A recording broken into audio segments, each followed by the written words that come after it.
এই গজলটা শুনুন। একটি বাপ মা হারা এতিম মেয়ের বিয়ের ঘটনা আমি বলি। প্রত্যেকটি আব্বা, এখানে অনেক মেয়ের বাপ আছে, তারা তাদের মেয়েকে যে কতটা ভালোবাসে আর একটা মেয়ের জন্য যে একটা আব্বা কত কিছু করতে পারে, এই গজলটি তার বাস্তব একটা দৃষ্টান্ত। আপনারা শুনুন করুন।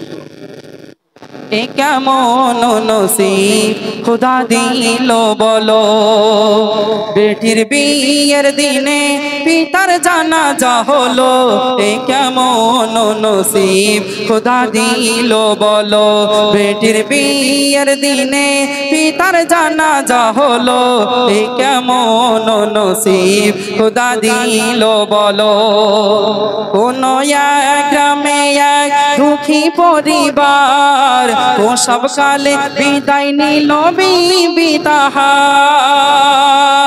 আসমান যেন ভেঙে পড়ে তাহারি মাথায়, না জানি কি লেখা আছে জীবনের খাতায়। কচি মুখ দেখে পিতা সবই ভুলে গেল, অতি আদরে ধীরে ধীরে বড় করিল, আরে বড় করিল। স্নেহ মমতা পিতা এমনই দিল, মাহারান ব্যথা কখনো না পেল। এ কেমন নসিব খোদা দিল বলো, বেটির বিয়ের দিনে পিতার জানাজা হলো। এ কেমন নসিব খোদা দিল বলো। প্রসবের যন্ত্রণা সহ্য করতে না পেরে তার আম্মা জানের ইন্তেকাল হয়ে গেল। মেয়েটা আস্তে আস্তে বড় হতে লাগলো। আব্বাকে বলে, আব্বা সকলের তো মা আছে, আমার মাকে আমি দেখি না, আমার বড় সাত জাগে আমার মায়ের কোলে উঠবো, কপালে চুমা দেব, একবার আমার মায়ের কাছে নিয়ে চলো। আব্বা তখন কেঁদে কেঁদে বলে, ও হে মা, তোমার আম্মা জান এমন জগতে চলে গেছে আর কোনোদিন ফিরবে না, তবে মা তুমি কষ্ট পেও না, আমি তোমাকে কষ্ট পেতে দেবো না। মেয়েটি কেমন ছিল কবি লিখলেন, দিনকে দিন হইয়া মনি রূপসী সুন্দরী, যে দেখে সে বলে জান্নাতি পরী। করে না কাজা নামাজ রোজা আব্বা তার জানের জান, যেমন গুণবতী বুদ্ধিমতী ছিল না ফ্যাশন।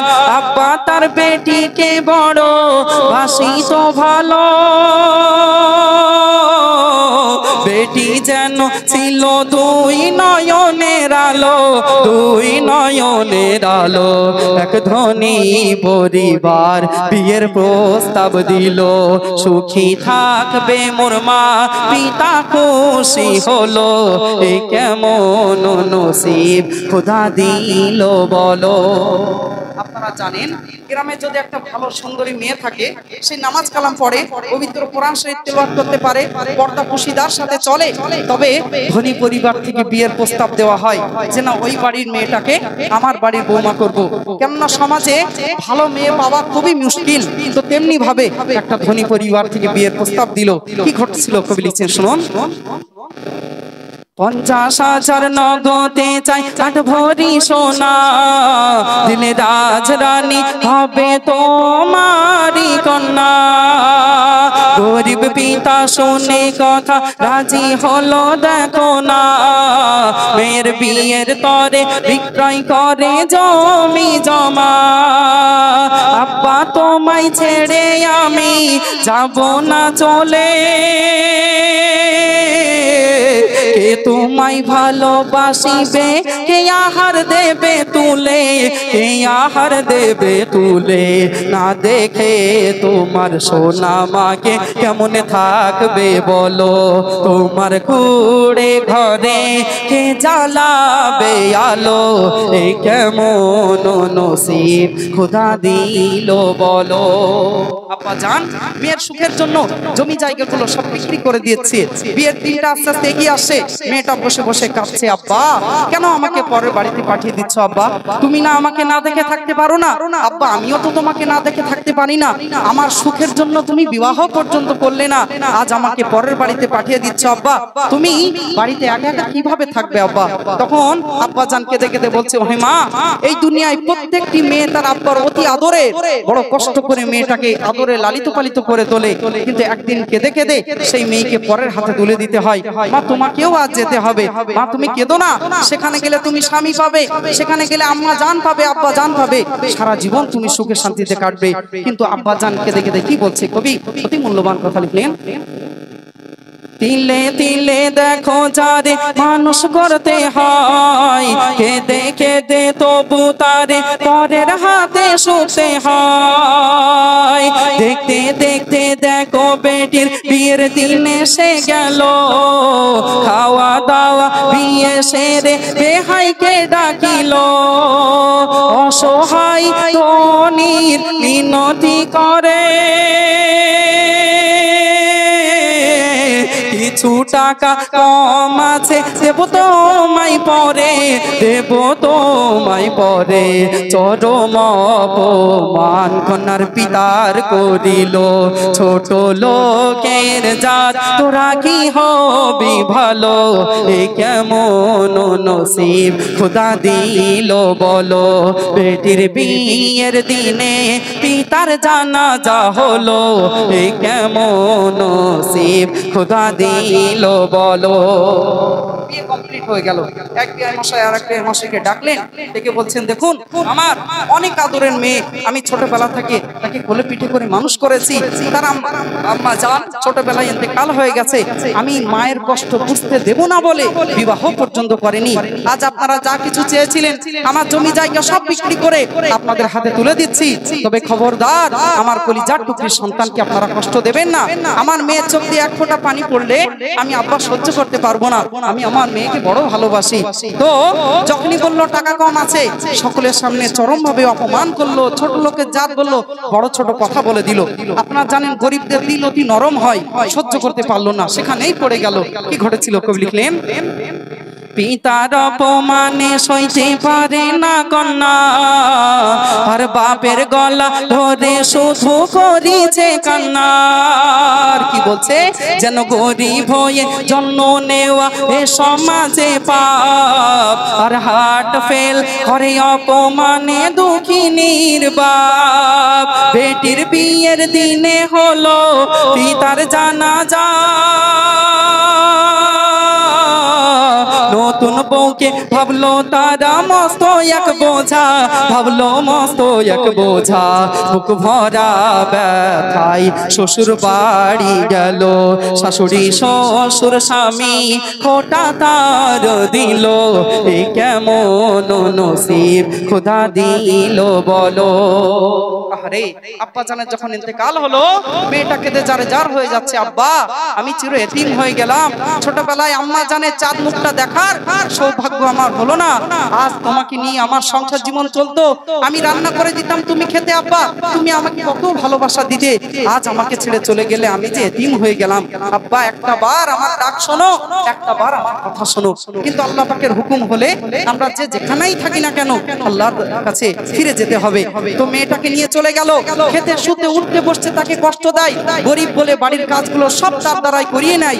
শুধু তাই নয়, তার স্বামী কেমন ছিল কবি মূল্যবান কথাই লিখলেন, খেতে শুতে উঠতে বসতে দিত তার খোটা, মদ মাতাল ছিল ধনির সে বেটা, ছেলেটির ছিল আবার চোখেরই নেশা, বিবি পাইনি কোনদিন স্বামীর ভালোবাসা, রাত গভীরে মদ খেয়ে করিত অত্যাচার, জ্বালা যন্ত্রণা সয়ে তবু করিছে সংসার, দেখো করিছে সংসার। দেখতে দেখতে একটি বছর কেটে গেল, মা বাবারা মেয়ে গর্ভবতী হলো, এ কেমন নসিব খোদা দিল বলো। খুব কষ্টের মধ্যে মেয়েটা দিন কাটছে, কিন্তু কোথায় যাবে, কাকে গিয়ে মনের কষ্টের কথা বলবে, সে যে চির এতিম। ওই জন্য ভাবছে এইভাবে দিন কাটতে কাটতে আমি হয়তো মরেই যাব, তার থেকে বরং আমার যদি একটা সন্তান হয়, হোক না ছেলে হোক না মেয়ে, সে অন্তত আমার সাহারা হবে, তার সাথে মনের কষ্টের কথা বলতে পারবো। যখনই গর্ভে সন্তান ধারণ করলো, তার শ্বশুর শাশুড়ি জানতে পারলো, বলছে তোরা ছোট লোকের জাত, ওদের গর্ভে আমাদের পরিবারের সন্তান আসবে, এটা হতে পারে না, ওই সন্তান নষ্ট করে দিতে হবে। আমার ছেলেকে আরো সম্ভ্রান্ত প্রশান্ত পরিবারে বিয়ে দেব, তার গর্ভে আমাদের পরিবারের সন্তান আসবে। যখন এই কথা বললো, মেয়েটা হাউমাউ করে কাঁদছে, বলছে আল্লাহ আমি আর সহ্য করতে পারছি না, যাকে নিয়ে স্বপ্ন দেখছি সে তাকেও এরা শেষ করে দিতে চাইছে। বলছে আমি তোমাদের ছেড়ে অনেক দূরে চলে যাব, বাড়ি বাড়ি ভিক্ষা করে খাবো, আমার সন্তানকে লেখাপড়া শেখাবো, আর তোমাদের কাছে থাকবো না। যখন এই কথা বললো, সবাই মিলে তার সাথে কি করুণ ঘটনা ঘটেছিল আহারে, বলতে গেলে চোখ দিয়ে পানি চলে আসে। কবি অতি মূল্যবান কথা লিখছেন, নারী চাই স্বামীর সুখ, নারী চাই স্বামীর সুখ আর ভালোবাসা, গর্ভবতী হয়েও কিন্তু নিরাশা, গর্ভজাত সন্তানকে নষ্ট করিতে বারে বারে বলে তার বাপ মাতে, অনেক দূরে যাব চলে আসবো না ফিরে, তবু জোর করে গলায় ফাঁস দিল তারে, গলায় ফাঁস দিল তারে, প্রাণ পাখি তাহার ওই উড়ে গেল। এ মেহান্নান বলে লিখতে বুক ফেটে গেল, এ কেমন নসিব খোদা দিল বলো, বেটির বিয়ের দিনে পিতার জানাজা হলো, এ কেমন নসিব খোদা দিল বলো। আরে এমনি করে বর্তমান সমাজে দেখলে দেখা যাবে কত জায়গায় পরের মেয়ে বলে তাদের সাথে অসৎ ব্যবহার করে। কেন তাদেরকে আমরা কষ্ট দেই? আসুন তাদেরকে নিজের মেয়ে মনে করে নেই, তবেই তো সে মা মনে করবে, আব্বা মনে করবে। কিন্তু এক শ্রেণীর মানুষ আছে, তারা পরের মেয়েকে আপন করতে চায় না। নিজের মেয়ে কাজ করলে কষ্ট হয়, আর পরের মেয়ে কাজ করলে কি কষ্ট হয় না? অবশ্যই হয়। আপনারা জানেন প্রত্যেকটি গজলে কবি কিছু না কিছু শিক্ষা লুকিয়ে রাখে, সেগুলো বুঝে আমরা যদি বাস্তবে রূপ দিতে পারি তাহলে উপকৃত হব, তা না হলে শুধু সুর শোনা বেকার হয়ে যাবে।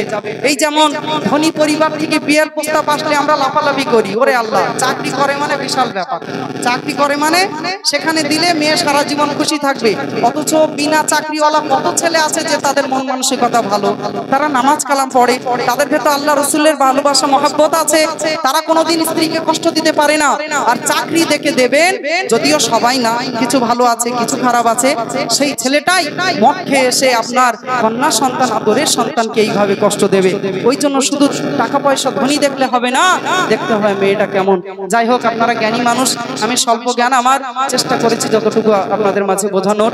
তো এখন